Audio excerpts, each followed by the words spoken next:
مسیح کے قدوس اور بابرکت نام میں آپ سب کی سلامتی ہو۔ آج کا ہمارا جو ٹاپک ہے وہ ہے، پچھلی دفعہ ہم نے سیکھا تھا گناہ پر شفا کیوں قائم نہیں رہتی، کیونکہ ہم گناہ پر غالب نہیں آ سکتے۔ یہ ہم نے سیکھا تھا بدھ والے دن، اور آج ہم اس پر بات کرنے کو ہیں کہ آزمائش پر غالب آنا۔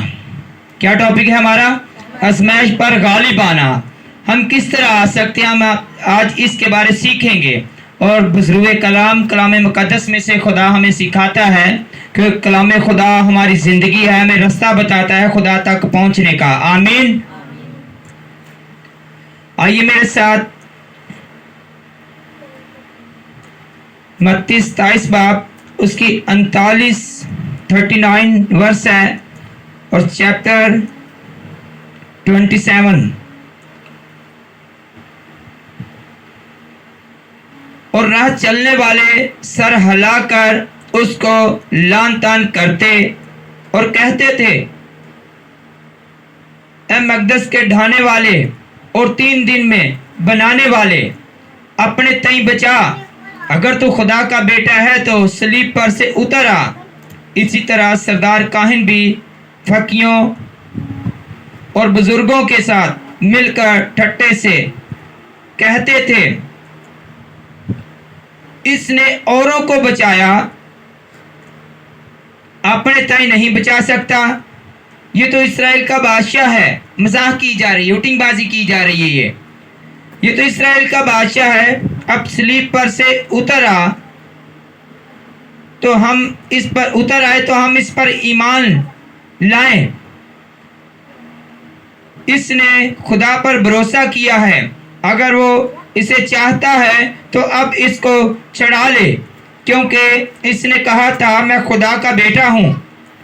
اسی طرح ڈاکو بھی جو اس کے ساتھ مصروف ہوئے تھے ان پر لان تان کرتے تھے، اور دوپہر سے لے کر تیسرے پہر تک تمام ملک میں اندھیرا چھایا رہا۔ اور تیسرے پہر کے قریب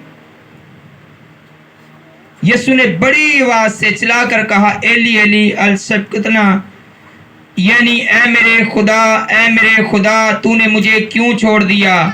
جو وہاں کھڑے تھے ان میں سے بعض نے سن کر کہا، یہ ایلیا کو پکارتا ہے۔ اور فوراً ان میں سے ایک شخص دوڑا اور سپنج لے کر سرکہ میں ڈبویا اور سرکنڈے پر رکھ کر اسے چسایا۔ کلام مقدس کا پڑھا اور سنا جانا ہم سبوں کے لیے باعث برکت ہو۔ یہ ایک ایسی گھڑی تھی خداوند یسوع مسیح کے اوپر، وہ آزمائش کے اندر تھا، دکھوں میں تھا، مصیبت میں تھا، جب یہ کلام مقدس میں یہ لکھا گیا، بتایا گیا، متی رسول کی معرفت یہ ہمیں سکھانے کے لیے اس کتاب مقدس میں مرقوم کر دیا گیا کہ آزمائش پر کس طرح ہمیں غالب آنا ہے۔ آج ہر ایک انسان یہ چاہتا ہے کہ میں مصیبت سے نکل جاؤں۔ ہر ایک انسان چاہتا ہے کہ میں گناہ پر غالب آؤں، لیکن چاہ کر بھی اس پر غالب نہ آنے کی وجہ یہ ہے کہ وہ کمپلیٹ اپنی دوڑ میں دوڑ نہیں رہا۔ وہ اس طریقے سے اس بات پر عمل نہیں کر رہا جس طریقے سے ہمیں اپنے خدا پر ایمان لا کر بات پر عمل کرنا چاہیے۔ میرے عزیزو، یہاں پر ہمیں 2 آزمائشوں کا ذکر ملتا ہے کلام مقدس میں سے۔ کتنی آزمائشوں کا؟ 2 آزمائشوں کا۔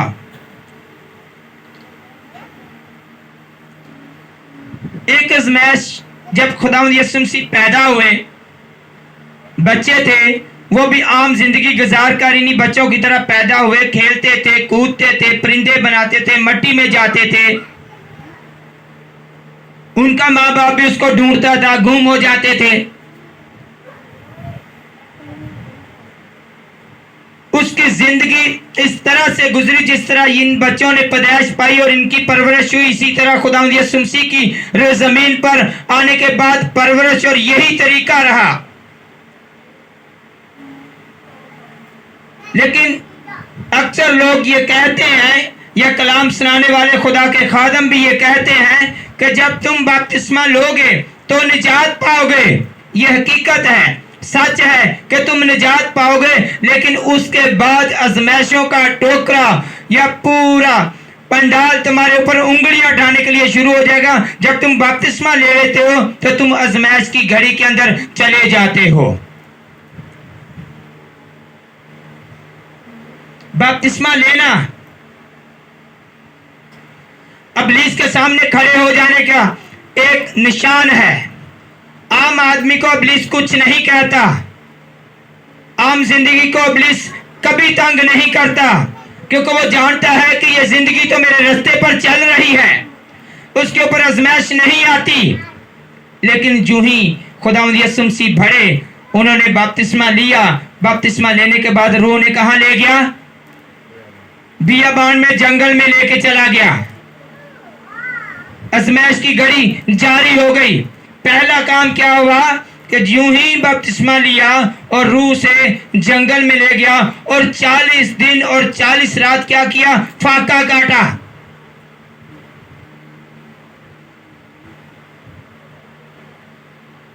मत्ती की इंजील 4 बाब निकाल ले मेरे साथ। अच्छा, बाइबल जिनको नहीं भी पढ़नी आती कोशिश करें अपने साथ लेकर आने की, उससे ये पता चलता कि हम खुदा का हथियार लिए हुए हैं। आमीन। 4 बाब उसकी पहली आयत में जो ही खुदावंद यीशु मसीह ने बपतिस्मा ले लिया, तो बपतिस्मा लेने के बाद रूह से कहाँ ले गया? जंगल में ले गया। उस वक्त रूह उसको जंगल में ले गया ताकि इब्लीस से आजमाया जाए। और 40 दिन और 40 रात फाका करके आखिर को उसे भूख लगी। 40 दिन और 40 रात जब इंसान भूखा रहेगा तो मैं कहता हूं कि उसका जिस्म ही उसको खाना शुरू हो जाएगा। इस तरह की हालत हो जाती है इंसान की। और उसने क्या अमल किया? भूख लगी और आजमाने वाले ने पास आकर, जब उसको भूख लगी, परेशानी के अंदर आ गया, उसके जिस्म ने चाहा कि मुझे खुराक मिले, और आजमाने वाला क्या हुआ? उसके पास आ खड़ा हुआ। कौन? इब्लीस। वो रास्ता किसका लेकर चल रहा था? अपने बाप की मर्जी को पूरा कर रहा था। और आजमाने वाले ने पास आकर उससे कहा, अगर तू खुदा का बेटा है तो फरमा कि ये पत्थर क्या बन जाए? रोटियां बन जाए। उसने जवाब में कहा, लिखा है कि आदमी सिर्फ रोटी ही से जीता ना रहेगा, बल्कि हर उस बात से जो खुदा के मुंह से निकलती है। हालेलुया। पहला जवाब उसको दे दिया कलामे मुकद्दस के अंदर से, जो खुदा की तालीम थी उसके ईद उसने उसको जवाब दिया, जो हमारे अंदर हम नहीं रखते, जिसकी वजह से हम आजमाइश पर, गुनाह पर गालिब नहीं आ सकते। दूसरा, इब्लीस ने देखा, इब्लीस बड़ा चालाक है, मकार है। उसने देखा कि ये तो कलाम की बातें कर रहा है, खुदा के मुंह की बातें कर रहा है, अब मैं इसको कलाम ही से कुछ बोलूंगा। किससे? कलाम से बोलूंगा। आगे दूसरा उसने जवाब दिया, तब इब्लीस उसे मुकद्दस शहर में ले गया और हैकल के किंगरे पर खड़ा करके उससे कहा कि अगर तू खुदा का बेटा है तो अपने ताई नीचे गिरा दे, क्योंकि लिखा है कि तेरी बाबत अपने फरिश्तों को हुक्म देगा कि वो तुझे अपने हाथों पर उठा ले। देखा, ज़बूर 91 की बात हो रही, 91 की, वहां लिखा हुआ है, दाऊद नबी की मार्फत लिखा गया था ये। उसने क्या जवाब दिया? वो तुझे अपने हाथों पर उठा लेंगे, ऐसा ना हो कि तेरे पाँव को पत्थर से ठेस लगे। यीशु ने उससे कहा, यह भी लिखा है कि तू खुदावन अपने खुदा की आजमाइश ना कर। किसकी आजमाइश ना कर? खुदावंद अपने खुदा की आजमाइश ना कर। आजमाइश ना करने की वजह यह थी कि तू पूरा ईमान रखकर अपने बाप पर, अपने बाप की मर्जी को क्या कर? पूरा कर। तो तब वो तेरे लिए भी सब कुछ खुदावंद करने के लिए तैयार है कि तुझे वो क्या करेंगे? अपने हाथों पर उठा लेंगे। सिद्रक, मिस्र और अब्दनगो, जब उनको आग की भट्टी के अंदर डाला गया था तो क्या वो खुदावंद यीशु मसीह की तरह थे, वो भी हमारी तरह आम इंसान थे, लेकिन उनके लिए भी आप खुद आसमानी बाप आसमान को छोड़कर कहाँ आ गया? आग की भट्टी के अंदर। तो क्या आपका इस बात पर ईमान है कि वो आपको भी क्या करेंगे? अपने हाथों पर उठा लेंगे। सिर्फ क्या है कि बात की मर्जी को पूरा करो, आजमाइश पर क्या करो? गालिब आओ। गुनाह पर क्या करो? गालिब आओ। तीसरा सवाल जो इब्लीस खुदा के साथ करता है, ऐसा ना हो कि तेरे पांव को पत्थर से ठेस लगे। यीशु ने उससे कहा, यह भी लिखा है कि तू खुदावंद अपने खुदा की आजमाइश ना कर। फिर इब्लीस उसे एक बहुत ऊंचे पहाड़ पर ले गया और दुनिया की सब सल्तनतें और उनकी शानो शौकत उसे दिखाई और उससे कहा, अगर तू झुककर मुझे सजदा करे तो ये सब कुछ तुझे दे दूंगा। यीशु ने जवाब में उससे कहा, ऐ शैतान दूर हो, क्योंकि लिखा है कि तू खुदावंद अपने खुदा को सजदा कर। हालेलुया। तीनों बार भूख के अंदर 40 दिन 40 रात फाका के अंदर उसको आजमाया जा रहा है। अगर हम रोटी खाते हैं, कपड़ा पहनते हैं, ड्यूटी करते हैं, दिहाड़ियां लगाते हैं, कुछ भी करते हैं, उसके बावजूद भी हमारे ऊपर आजमाइश आ जाए तो हम खुदा की हदों को तोड़कर अपनी मर्जी को चलना शुरू हो जाते हैं। उसकी वजह यह है कि हमारे ऊपर गुनाह हैवी हो जाता है कि हम अपने बाप की मर्जी को पूरा नहीं करते। हम इस बैच पर इस वजह से गालिब नहीं आ सकते। हम गुनाह को इसी वजह से छोड़ नहीं सकते। ये पहली आजमाइश थी जो खुदावंद यीशु मसीह के ऊपर आई। और दूसरी आजमाइश लूका की इंजील 22 बाब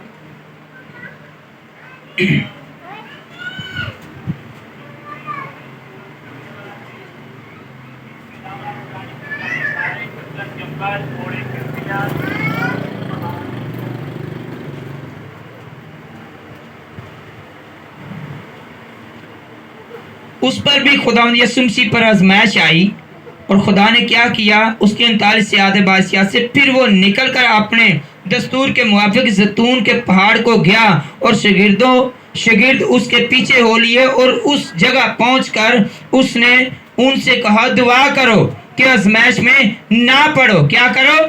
दुआ करो और आजमाइश में ना पड़ो। यानी कि इब्लीस की सारी तस्वीरों पर गालिब आओ, उसको नेस्त करो, उसके साथ मुकाबला करो।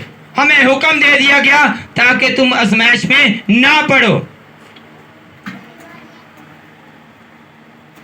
और वो उनसे बामुश्किल अलग होकर कोई पत्थर का टप्पा आगे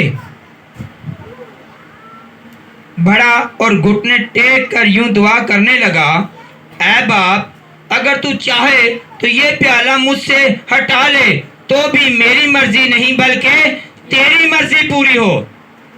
किसकी मर्जी को पूरा करना चाह रहा है? बाप की मर्जी को। मेरी मर्जी नहीं बल्कि तेरी मर्जी पूरी हो। और आसमान से एक फरिश्ता उसको दिखाई दिया और उसे तकवीयत देता था। फिर वो सख्त परेशानी में मुब्तला होकर और भी दिल सोजी से दुआ करने लगा और उसका पसीना गोया खून की बड़ी बड़ी बूंदें बनकर टपकता रहा। किस पर? जमीन पर टपकता था। जब दुआ से उठकर शागिर्दों के पास आया तो उन्हें गम के मारे सोता पाया और उनसे कहा, तुम सोते क्यों हो? उठकर दुआ करो ताकि आजमाइश में ना पड़ो। कैसी घड़ी है आजमाइश की कि पसीना जो है खुदावंद यीशु मसीह का खून की बूंदें बढ़कर क्या कर रहा है? नीचे टपक रहा है। इतनी परेशानी, इतनी आजमाइश।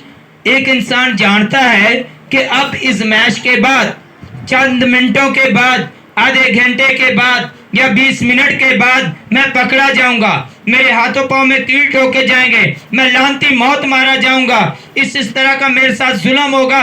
वो जानता भी हो, वो जानता था, सारी खबर थी उसको, क्योंकि वो गुनहगार नहीं था, वो हमारे गुनाहों के लिए आजमाइश में पड़ा हुआ था, अपने बाप की मर्जी को पूरा करने के लिए, क्योंकि खुदा का ये हुक्म था कि मेरे लोग मौत के कुएं के अंदर उतर चुके हैं, इनको निकालने के लिए कौन जाएगा।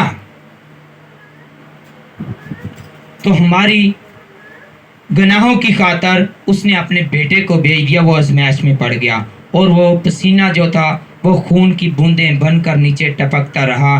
क्या इस तरह कभी हम इतनी मुश्किलात में रहकर अपने बाप के साथ पवस्त रहे हैं? क्या हम इस तरह कभी गालिब आए गुनाह पर? क्या इस तरह कभी हमने इब्लीस की सारी तस्वीरों को काट किया है? दूजे हफ्ते चर्च आके कहना भाई जी बड़ी मुसीबत है, बड़ी आजमाइश च फसियां, की होया है, फलाना मसला हो गया।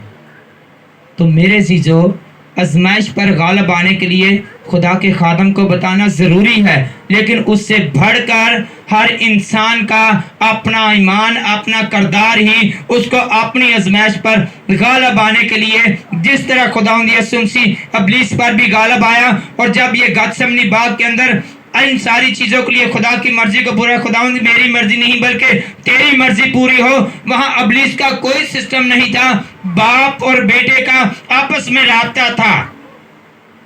वो चाहता तो ये मर्जी उससे हट भी सकती थी, लेकिन आपकी और मेरी गुनाहों की माफी नहीं हो सकती थी। इसलिए बाप की मर्जी को पूरा करने के लिए उसने अपनी जान को सलीब पर कुर्बान कर दिया। तो अक्सर लोगों के साथ ये बात करते, वो पता क्या बोलते, वो तो खुदा का बेटा खुदा था इसलिए ऐसे हो गया। तो तीसरी मिसाल ले लें आप, उस औरत को देख लें जिसके 12 बरस से खून जारी था, उसका सारा पैसा तबाह हो गया, वो डॉक्टरों के पास चली गई, तबीबों के पास चली गई, हकीमों के पास चली गई, लेकिन उसको आराम आया?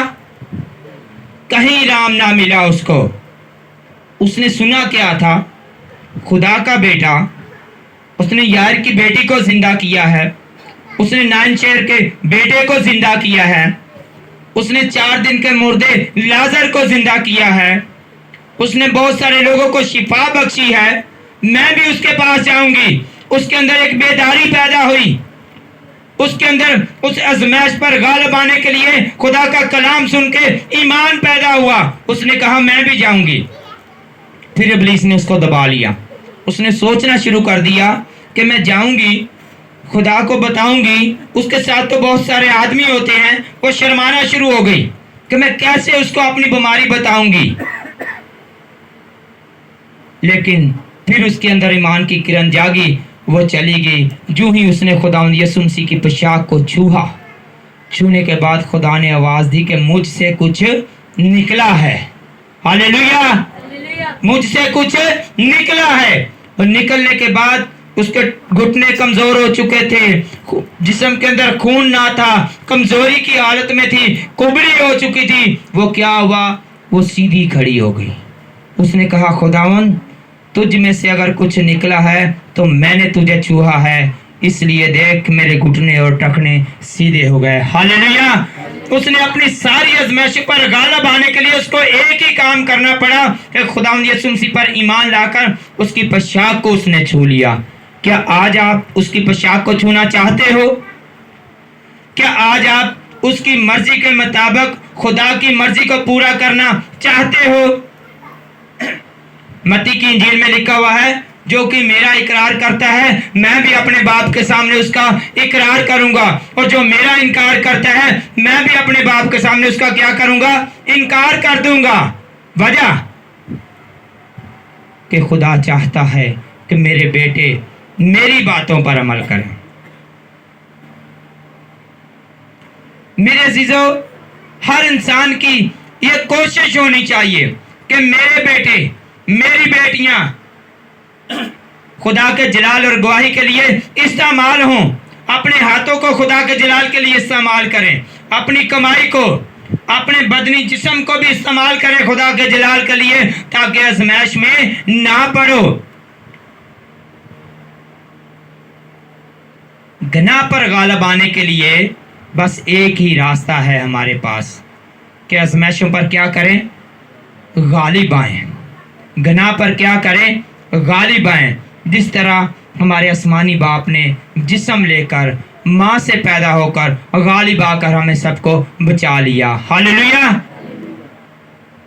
آج کے بعد آپ کی زندگی کا یہ فیصلہ ہونا چاہیے۔ ابلیس پتہ کیا کرتا ہے؟ اگر انسان بپتسمہ لے لیتا ہے تو اس کو اس طرح کی مصیبتوں اور الجھنوں کے اندر ڈال دیتا ہے کہ انسان پھر وہیں اپنی جگہ پر آ کر کھڑا ہو جائے جہاں سے اس نے زندگی کا سفر خدا کی طرف شروع کیا تھا۔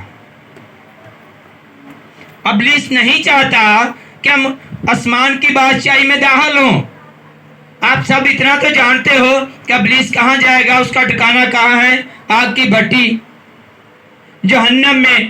تو وہ چاہتا ہے کہ میرے ساتھی بنے، وہ بھی میرے ساتھ وہاں جلتے رہیں۔ لیکن خدا جو ہمارا آسمانی باپ ہے، اس نے آسمان سے اپنے بیٹے کو بھیج کر ہمارے لیے وہ بند بہشتوں والے دروازے کیا کر دیے؟ کھول دیے، تاکہ میرے بیٹے آزمائشوں پر، گناہوں پر غالب آ کر میرے پاس آنے کا راستہ اختیار کریں۔ ہاللیلویہ۔ میرے عزیزو، آج ہماری زندگی کو خداوند یسوع مسیح کی بڑی سخت ضرورت ہے، اور خدا بھی اس انتظار میں ہے کہ میرے بیٹے اور بیٹیاں کیا کریں؟ مجھ پر ایمان لا کر ابلیس کی ساری تصویروں پر کیا کریں؟ غالب آئیں، آزمائشوں پر کیا کریں؟ غالب آئیں۔ اسی طرح خداوند یسوع مسیح بھی اپنے شاگردوں کو کہتا ہے، جاگو اور دعا کرو تاکہ تم آزمائش میں نہ پڑو۔ اگر بچے سوئے ہوئے ہیں تو ماں پتہ کیا کرتی ہے؟ پیو تے ممی انج رہی جے، پیو کراڑے ماردا ہوندا تے ماں کدی اودے تے کپڑا دیندی ہوندی، کدی اونوں کجدی ہوندی تے کدی اونوں کجدی ہوندی۔ تو کبھی اسی طرح باپ بھی اپنی وائف کے ساتھ جاگ کر دونوں میاں بیوی ایک دوسرے کا ہاتھ پکڑ کر خدا کے حضور یوں بلند کر کے دعا کریں کہ خداوند ان بچوں کی نگرانی بھی تو کر سکتا ہے، ان کو آزمائشوں سے باہر بھی تو نکال سکتا ہے، ان کے لیے جنگ بھی تو لڑ سکتا ہے، اور ان کے لیے ابلیسی تاثیروں پر غالب آنے کے لیے ہمیں غلبہ بھی تو ہی عطا کر سکتا ہے۔ ہم تیرے بیٹے ہیں، تو ہمارا باپ ہے، تو ہمیں سب کچھ یہ مہیا کرنے کی قدرت رکھتا ہے۔ ہاللیلویہ۔ یہ طریقہ ہے زندگی بسر کرنے کا۔ یہ طریقہ نہیں ہے کہ بچوں یہ لو فلمیں دیکھ لو، جا کر پیسے دے دو، سب کچھ دے دو۔ سارے ماں پیو انجی کردے نے، پیسہ دیندے نے اپنے بچیاں نو عیش و عشرت لئی، وہ تو اپنی طرف سے خوشی کو ظاہر کرتے ہیں، لیکن یہی خوشی ان کو جہنم کی طرف لے کر جاتی ہے۔ بس ماں باپ جس گھرانے کے اندر ٹھیک ہوں گے، وہ بیٹے اور بیٹیاں بھی اسی طرح اس راستے پر چلیں گے۔ ایک وقت آتا ہے بچے تھوڑا ادھر ادھر ہوتے ہیں، لیکن صحبت وہی ہوگی، آخر کر ابلیس کو وہ کیا کریں گے؟ کک ماریں گے اور اپنے باپ کے راستے پر آ جائیں گے۔ تو اس سے کیا ہوگا؟ وہ آزمائشوں پر غالب آ جائیں گے، اور ماں باپ کی دعائیں کیا کریں گی؟ ان کے لیے تقویت بنیں گی، طاقت بنیں گی، اور خدا کیا کرے گا؟ برکت دے دے گا، اور وہی بیٹا وہی بیٹیاں کیا کریں گے؟ ابلیس کی ساری تصویروں پر آزمائش سے باہر نکل کر اپنے ماں باپ کی فرما برداری میں آ جائیں گی، اپنے باپ کے سامنے جھک جائیں گی کہ خداوند ہم تیرے ہیں اور تو ہمارا ہے، ہم تیرے علاوہ اور کسی کو نہیں جانتے۔ یہ دعائیں وہ کیا کریں گی؟ اثر دکھائیں گی آزمائش پر غالب آنے کے لیے۔ اور خداوند نے فرمایا جاگتے رہو اور دعا کرو تاکہ تم آزمائش میں نہ پڑو۔ ہاللیلویہ۔ میرے عزیزو، ضرور ان چیزوں پر غور کیا کریں۔ کلام ہمارے لیے ایک روڈ ہے، ایک راستہ ہے۔ پانی کے اندر سے بندہ کرنگی جا سکتا ہے، سمندر کے اندر سے گزر کے جا سکتا ہے پیدل۔ مسئلہ یہ ہے ہمیں جانے کے لیے ایک روڈ چاہیے، ہمیں جانے کے لیے ایک راستہ چاہیے۔ اسی طرح خداوند کے پاس جانے کے لیے خدا نے ہمیں یہ کلام خدا دے دیا ہے، اس میں سے سیکھو، پڑھو، سمجھو، عمل کرو، غالب آؤ اور سیدھا اپنے خدا کا راستہ دیکھ لو۔ آمین۔ میرے عزیزو، اسی طرح آپ نے بھی دعا کرنی ہے، ان ساری تصویروں پر غالب آنا ہے، گناہ پر غالب آنا ہے، تاکہ ہم ساری آزمائش کی گڑیوں سے باہر نکل جائیں، اپنے خدا پر ایمان رکھیں گے تو اے باپ میری مرضی نہیں بلکہ تیری مرضی پوری ہو۔ ہاللیلویہ۔ آمین. خداوند اس کلام کے وسیلہ سے آپ سب کو برکت دے.